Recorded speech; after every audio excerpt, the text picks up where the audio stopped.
जय हिंद दोस्तों, स्वागत है आपका अपने यूट्यूब चैनल में एक बार फिर से। आई होप कि आप सब अच्छे हो फ्रेंड्स। आज की वीडियो बहुत ज़्यादा इंटरेस्टिंग होने वाली, जिस तरह से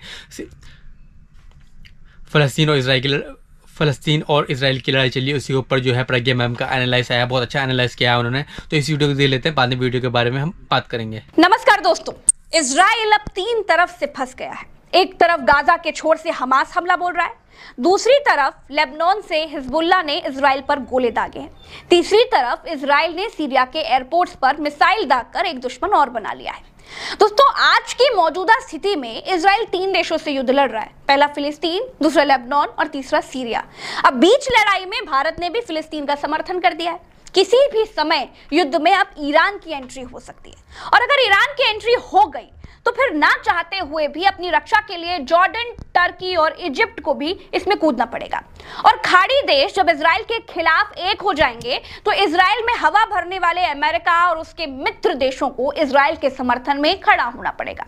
और जब विश्व मित्र और शत्रु देशों में बढ़ जाएगा, तब जो युद्ध होगा वो विश्व युद्ध कहलाएगा, और दुनिया इसे तीसरे विश्व युद्ध के नाम से जानेगी। दोस्तों, जो लोग ये कहते हैं कि इजराइल बड़ा दूध का धुला है, तो ऐसा नहीं है। इजराइल की नीति हमेशा से विस्तारवादी रही है।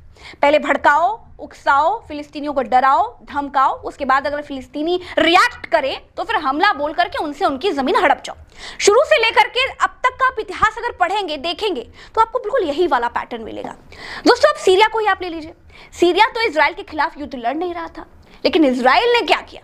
इजराइल ने सीरिया के 2 एयरपोर्ट्स पर रॉकेट दागकर उनको तहस नहस कर दिया। अगर विश्व बिरादरी इजराइल से ये पूछे कि ये करने का हक इजराइल को किसने दिया, अमेरिका से खैरात में अगर हथियार मिल रहे हैं, तो क्या जिधर मुंह करोगे, जिधर मुंह घुमा लोगे, उधर रॉकेट मार दोगे? ऐसा है क्या? इजराइल की लड़ाई तो हमास से थी, लेकिन हमला सीरिया पर कर दिया। सीरिया समाचार एजेंसी सना के मुताबिक सीरिया के 2 एयरपोर्ट्स पर इजराइल ने रॉकेट दागे हैं, जिससे एलेप्पो एयरपोर्ट और दमिश्क इंटरनेशनल एयरपोर्ट्स बुरी तरह से बर्बाद हो गए हैं। इजराइल के चैनल 12 ने भी इसकी पुष्टि की है। सीरियाई समाचार एजेंसी का क्या कहना है वो भी सुनिए। इजराइल गाजा के निर्दोषों के ऊपर मिसाइलें बरसा रहा है, आम लोगों को मार रहा है, अपने पाप छुपाने के लिए, गाजा की तरफ से दुनिया का ध्यान हटाने के लिए और फिलिस्तीन के हाथों होने वाले भारी नुकसान को छिपाने के लिए सीरिया पर हमला एक हताश प्रयास है। हालांकि इसका जवाब भी इजराइल को मिलेगा।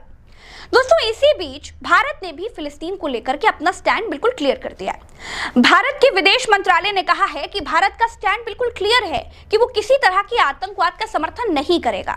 भारत आजाद फिलिस्तीन की मांग के साथ है। भारत के विदेश मंत्रालय ने जो कहा है वो आपको सुनना चाहिए। इस संबंध में हमारी नीति लंबे वक्त से एक ही रही है। भारत ने हमेशा अंतर्राष्ट्रीय मान्यता प्राप्त सीमाओं के तहत इजराइल के साथ एक आजाद, संप्रभु और व्यवहार्य फिलिस्तीन राज्य की स्थापना की वकालत की है। यानी भारत इजराइल की विस्तारवादी नीति का विरोध करता है। भारत का स्टैंड बिल्कुल साफ है कि फिलिस्तीन को जो असली फिलिस्तीन बंटवारे के बाद मिला था, उसे वो मिल जाना चाहिए। इजराइल को फिलिस्तीन की कब्जा की गई जमीन को छोड़ देना चाहिए। इजराइल और फिलिस्तीन के बीच आज युद्ध का 7वां दिन था, और इन 7 दिनों में इजराइल के अखबार भी कैसे इजराइल के खिलाफ हो गए हैं, आपको वो भी देखना चाहिए। एक इजरायली अखबार हारेट्स है, ये हमास और इजराइल वॉर को लेकर नेतन्याहू को जिम्मेदार बताते हुए क्या लिखता है, जरा देखिए। Netanyahu must go now, not after the Gaza war. 9 अक्टूबर को एलोन पिगोस ने क्या लिखा वो सुनिए। इजराइल के प्रधानमंत्री बेंजामिन नेतन्याहू को इसी वक्त पद से हटा देना चाहिए। इसके लिए युद्ध, करप्शन ट्रायल या चुनाव का इंतजार करने की जरूरत नहीं है। इस आशंका को लेकर पर्याप्त सबूत हैं कि हमास के खिलाफ युद्ध में उनके फैसले व्यक्तिगत, कानूनी और शुद्ध राजनीतिक विचारों से प्रेरित होंगे। लेबनान से लेकर चीन तक के मामलों में वो बिल्कुल बुरे प्रधानमंत्री साबित हुए। किसी को भी उनके इस्तीफे की उम्मीद नहीं है, सिर्फ इसलिए नहीं कि उनमें इजराइल के इतिहास के सबसे बुरे दिन के बाद ऐसा करने की शालीनता और ईमानदारी का अभाव है। इसकी वजह उन पर लगे आपराधिक आरोप भी हैं। उन्होंने सारी वैधता खो दी है और उन पर भरोसा नहीं किया जा सकता। फिलिस्तीन से छपने वाले अखबार और अरब देशों से छपने वाले अखबारों पर भी एक नजर आपको देखना चाहिए। इन अखबारों ने भी युद्ध का विलेन नेतन्याहू को ही बताया है और सवाल उठाए हैं कि जब इजराइल के पास दुनिया में उन्नत मानी जाने वाली मोसाद जैसी खुफिया एजेंसी थी, जब गाजा पट्टी से लगातार उनका संघर्ष चलता रहता है, तो फिर 5000 मिसाइलों से हमास ने हमला कर दिया और इजराइल को कानो कान खबर तक नहीं लगी। ऐसा कैसे हो सकता है? क्या इसके पीछे कोई राजनीति थी या फिर मिली भगत थी? दूसरा कारण यह भी है कि इजराइल का डोम सिस्टम बहुत उन्नत है। यह हवा में ही इजराइल की तरफ आने वाली मिसाइलों को मार देता है।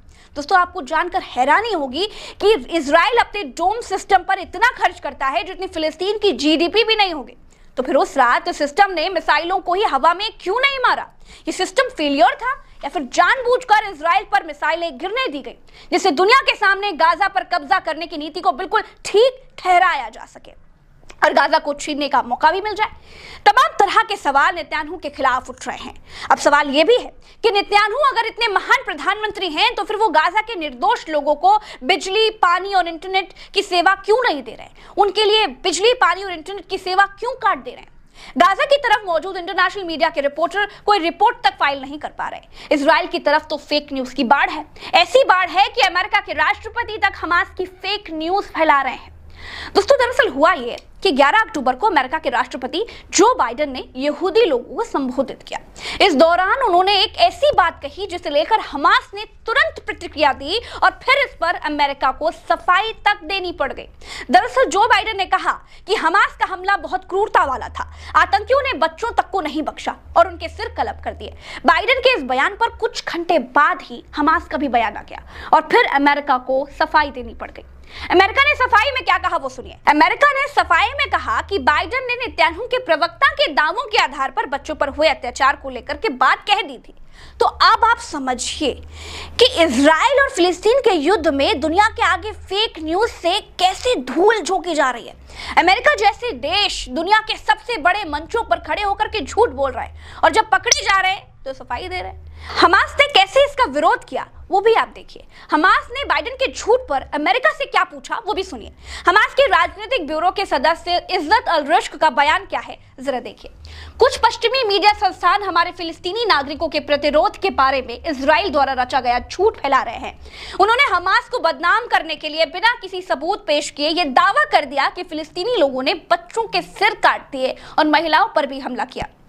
हमास ऐसे निराधार आरोपों की मजबूती से निंदा करता है। दोस्तों अमेरिका इजराइल के फेक वीडियो पर प्रेस कॉन्फ्रेंस कर देता है, लेकिन इजराइल गाजा के ऊपर प्रतिबंधित बैन दम घोटू वाइस फॉस्फोरस बम का इस्तेमाल कर रहा है। इसकी पुष्टि ह्यूमन राइट वॉच ने भी की है।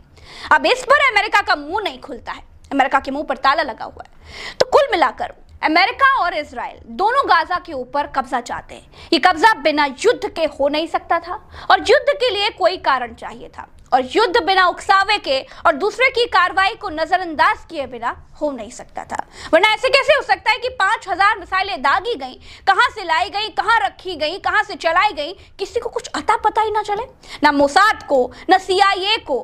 भारत में परमाणु परीक्षण हो रहा था, इस पर अमेरिका ने आसमान सर पर उठा रखा था, रोज सैटेलाइट से नजर रखता था और गाजा इतना सेंसिटिव इलाका होने के बाद भी वहां ये आंख बंद करके पड़ा रहा। सोचिए दोस्तों, सोचिए। दोस्तों एक और खबर है, हमास ने जिस जर्मन लड़की को अगवा किया था, जिसकी फोटो और वीडियो वगैरह आपने वायरल होते हुए देखी होगी, वो लड़की सुरक्षित है और गाजा के अस्पताल में है, ऐसे तमाम वेबसाइट्स बता रही हैं। आखिर में एक बात और, तो हम इजराइल और फिलिस्तीन की जो भी खबरें आप तक पहुंचाते हैं ना, वो फिलिस्तीन और इजराइल के और अरब देशों के और विदेशी मीडिया के सारे आर्टिकल्स का अध्ययन करके पहुंचाते हैं, उनके आधार पर बताते हैं। हम पक्ष और विपक्ष दोनों की मीडिया का अध्ययन करते हैं, उसके बाद आप तक हिंदी में खबर पहुंचाते हैं। अभी के लिए इस एनालिसिस वीडियो में इतना ही। चलते हैं दोस्तों, राम राम वसलाम, जय हिंद। चैनल को सब्सक्राइब करिएगा और पेज पर देख रहे हैं तो फेसबुक पर आप फॉलो का बटन जरूर दबाइएगा।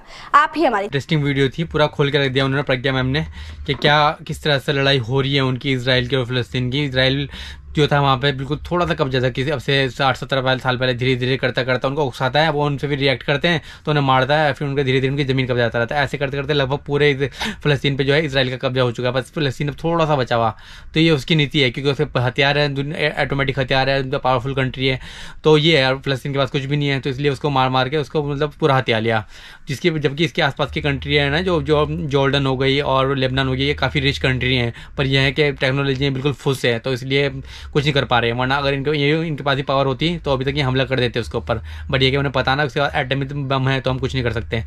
तो बहुत ही इंटरेस्टिंग वीडियो थी। आई होप आपको वीडियो पसंद आई होगी। तो इनके मैम का चैनल का लिंक जो है, मैं प्रज्ञा मैम के चैनल का लिंक जो है, प्रज्ञा का पन्ना इनका चैनल है, इनके चैनल का लिंक जो है मैं डिस्क्रिप्शन में, बहुत अमेजिंग वीडियोस ये बनाती है, तो इनके चैनल को जरूर सपोर्ट करें। तो इस वीडियो में पेंड करते हैं, नेक्स्ट वीडियो मिले किसी नेक्स्ट टॉपिक के साथ। तो बहुत सारे ध्यान रखिए। जय हिंद, जय भारत।